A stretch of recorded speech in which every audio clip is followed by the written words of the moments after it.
24190013. Dan saya Umi Salama dengan NIM 24190012. Di sini kami membuat video pembelajaran dengan judul Peranan tumbuhan rendah pada mata kuliah Botani Tumbuhan Rendah. Selamat menyaksikan. Peranan tumbuhan rendah sangat penting bagi keseimbangan ekosistem dan kehidupan di bumi. Meskipun ukurannya kecil dan strukturnya sederhana, tumbuhan rendah memiliki fungsi vital yang sangat berpengaruh terhadap ekosistem dan kehidupan manusia. Di antaranya, 1. Sebagai produsen utama dalam ekosistem perairan. Tumbuhan rendah seperti alga hijau, alga coklat, dan fitoplankton memiliki klorofil dan dapat melakukan fotosintesis. Melalui proses ini, mereka mengubah energi cahaya matahari menjadi energi kimia atau glukosa dan melepaskan oksigen.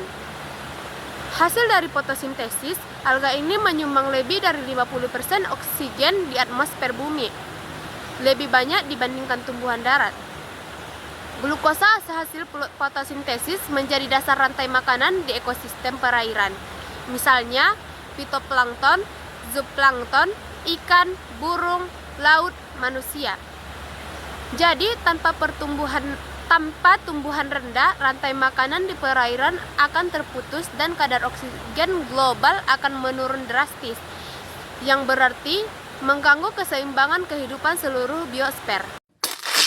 Mampu menyerap karbon dioksida CO2 saat berfotosintesis dan membantu mengatur kadar gas rumah kaca di atmosfer.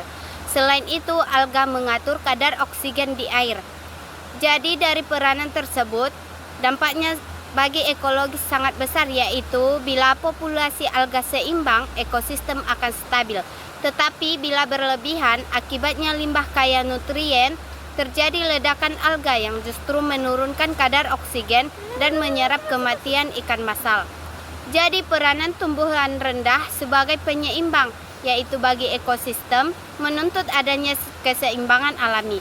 Mereka bisa menjadi indikator baik atau buruknya kondisi lingkungan tersebut.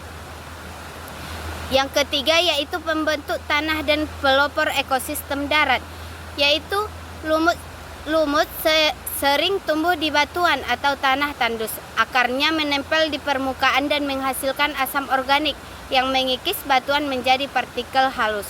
Dari proses tersebut, saat lumut mati dan membusuk, sisa organiknya bercampur dengan partikel batuan yang menjadi lapisan tanah baru yang subur. Lapisan ini akan menjadi tempat tumbuhnya bagi tumbuhan tingkat tinggi. Secara keseluruhan, tumbuhan rendah berfungsi sebagai pionir suksesi ekologis yang membuka jalan bagi kehidupan baru di habitat yang semula tidak layak. 5. Sebagai indikator lingkungan. Beberapa alga dan lumut sangat sensitif terhadap perubahan kondisi air atau udara. Misalnya, lumut tidak tumbuh di daerah dengan polusi udara yang tinggi. Jenis alga tertentu hanya hidup di air bersih. Kehadiran atau ketiadaan spesies tertentu menunjukkan tingkat pencemaran suatu ekosistem. Dengan sifat sensitifnya, tumbuhan rendah berfungsi sebagai bioindikator alami yang membantu manusia memantau kesehatan lingkungan tanpa teknologi mahal. 6. Peran dalam siklus biogeokimia. Alga berperan dalam siklus karbon, nitrogen, dan fosfor. Mereka menyerap karbon dan CO2 untuk fotosintesis. Dan setelah mati, karbon organik itu diuraikan oleh mikroorganisme menjadi senyawa anorganik.